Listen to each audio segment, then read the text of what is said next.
سوا هذا الكوبان ونحر كل يحي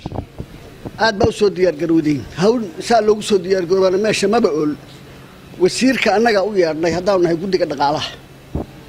وحن ويا أني شركة عبتن كيمي الناس وجود بيه مركا ويجي نجيسنا إن أنا وساردنا نجيسنا بل وح أي ده كقبت وح نلاش شيء يوحي أي حيان بان وساردنا ويا أني يجينا حدا ورئيسنا لبدي ورئيس وان قادني هذا نعيد كلا أوبا حنا ورئيس ويديرنا ومعنا أي حوش ونلاقشه إلى هذا حالد وحنا مريسات وركا يود بحناها عنو كلا قادنا إنه يدوكومنتي ده wax kale oo risaltiyo hadda soo baxay ama diyaari ma jiraan marka waraysigu noo dhamaado dhinac walba aan hubino dokumentiga qoraalada eegno maslaxada ummadda aan eegno markaasaan gol ahaan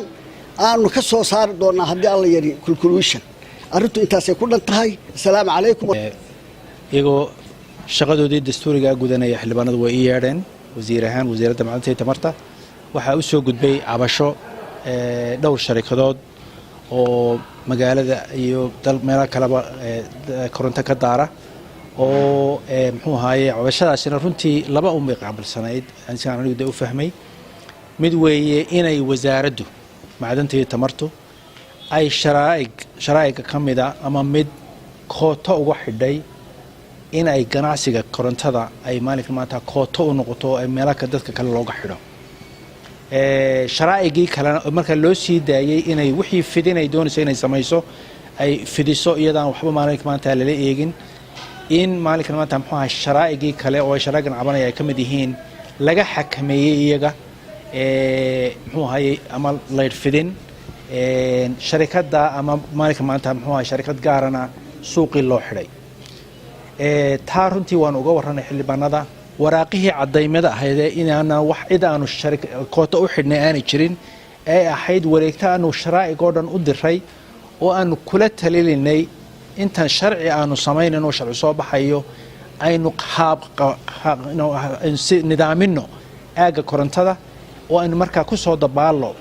hagayaal caalamiya oo aynu isla qaadano nidaam maalinka maanta lagu shaqeeyo markaa guidelines inaynu samayno sharaa'ig oo dhan baa ku qanco yidhi waa mowti aqbalay guidelines kana waa hagayaal aan doonay in lagu meel gaadho inta aynu sharci samaysanno sharciga alxamdulillahi rabbil caalamiin wasaaraddu way curisay wuu naga gudbay muddo dheer buu soo jiitamayay sharciga korontadu golaha wasiirada uu ka soo gudbay hadda wuxuu la yaalaa xeer dejinta iyaguna insha Allah taala sida ugu dhaqsaha badan way guud galayaan sharcigaasa markaa dabeetana nidaam maalinka maanta dalku yeesho ku hagaya korontada inta ka horeysa iyadoo ashkatooyin badan inoo yimaadeen iyo isqabqabsi iyo iskoorimaad iyo xitaa faraka hadalay gaadhay marmar sharaagan mootay waxaan korontada ka ganacsada mas'uuliyad baa naga saaran dalka maadaama aanu wasaaradii waxaan qaabilsanayd nahay inaanu markaa aanu kala xadayn ku meel gaadha samayno kala xadayntaasna cidna garabka saari mayso cidna kama soo horjeedo waxaanu u eegaynaa waxyaabaha soconaya oo aan ku xagaynaa nidaamkii ay adduunyadu ugu shaqaysan jirtay korontada aagga looga ganacsan jiray ayaan ku hagaynaa maaha maalinka maanta shirkad baa wax loo xidhayaa sharaa'iga kalena mowti muxuu waa la dabrayaa waxaanu maalinkan maanta doonayna wasaaraddu ay wareegtada ku soo saartay la doonaya laga fiirsadaa maaha leyd guri la gelinayo cusub ama leyd lagu xoojinayo guri ballaadhan oo magaranaysa dee markii dabkii u imanayay ka batay waxa laga hadlayaa waxa weeye mashruuc cusub oo ay sharaa'igu doonayaan soo jeediyaan ama ay magaranaysa koronto aad u xoog badan magaalada soo gelinayaan in maalinka maanta la diraasayo la eego la leeyahay badqabka maxay ku yeelanaysaa saameyn macaamiisha moogtay waxaan maalinka maanta qiimaha waxaan ay ku iibsanayaan maxay saameyn ku yeelanaysaa sharaa'iga aaga already degan ka ganacsanaya moogtay wayradoodii systemskooda yaaleen saameyn maxay isku sameynayaan waxyaabahaas oo dhan in la diraasay nidaamkan ay waxaan ay ku wadaan maqaabilsan yahay hagayaasha la doonayay inuu moogtay leerku ku shaqeeyo waxyaabahaas oo dhan niman khubara oo wasaaradda jooga ayaan rabnaa markaa inay diraasayeen oo ka shaqeeyaan wixii markaa hadduu dadkii anfacayo mashruucii cusba hadduu dadkii anfacayo waxa weeye inaga u baahan macaamiisha u baahan anagu dawlad ahaan cidna saami kuma lihin wasaarad ahaan waxa weeye anaga saddex arrimood baa noo yaala meesha waanu qaabilsanahay in ummadda shacbiga ummadda Soomaaliland ay leyd jaban oo bed qabo aan ku aanay gurigana ku gubin iyagana dilin waxaynu ognahay sanadkii bishii intaasoo guri baa gubtay dalkeena intaasoo qofna way ku dhintaan oo ku dhaawacmaan hadday doonaan leydh aawadii nidaamkii leydhka ayuu aad iyo aad inooga khariban in la hagaajiyo marka runtii waxaynu u baahannahay inaynu markaa dabeetana wixii ku soo dabaalo sida maalinka maanta nidaamka looga ganacsado korontada ganacsiga korontadu maaha badaad la iibinayo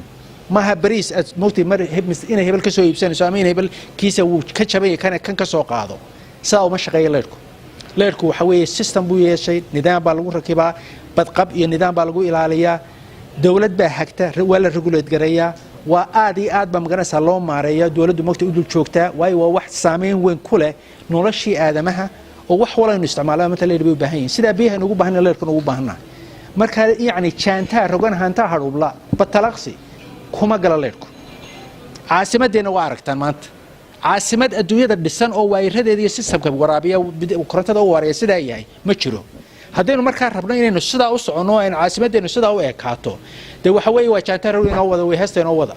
haddii se la rabo in wixii la nidaamiyo oo xeel lagu soo dabaalo nidaam lagu soo dabaalo yaan la diidin marka nidaam la yisdhaha meesha dejiya yaan laga ashkatoonin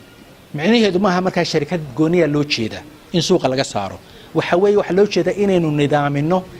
aaga korontada ee batalaqsiga inaynu nidaamino ayaan looga jeedaa sidaa la ajligeed baan shuruucda u samaynay sidaa la ajligeedba ayaanu guidelineska ama kumeel gaarhkana aan u samaynay cadaalad iyo sinaan baanu anigu ku wadnaa shaqada cid aanu maalinkan maanta u xinanana ma jirto xildhibaanadu way eegeen ashkatadii wixii aanu ka nidhi waxa kaloo xitaa madaxweynuhu u saaray guddi wasiirra ah oo arrintaa baaritaankeeda iyadana ku jirta marka intaba waxaan u malaynayaa maanta dad badanoo xilasaamida ayaa hawsha ku jira oo eegaya wixii fakire markaa ay ka dhiiban karaan weli waa xidhsan yihiin annaguse mowqafkaygu waxa weeye waxaana lagu tilmaamay la yidhi magaranaysa muxuu ashkatooyinka ka yimaadeen la yidhi suuqii xorta ay ka soo horjeedaan muxuu ahaye meel sharaa'ig baa koota loo xidhay cadaymihii ayaan moogtay golaha moogtay wakiiladan moogtay qaybtan muxuu ahaa ganacsi dhaqaalaha guddiga dhaqaalaha noo gudbinay iyagaana maalinka maanta ay u taallaa inay ka gardhaqaan oo wixii afkaartooda ka soo dhiibtaan.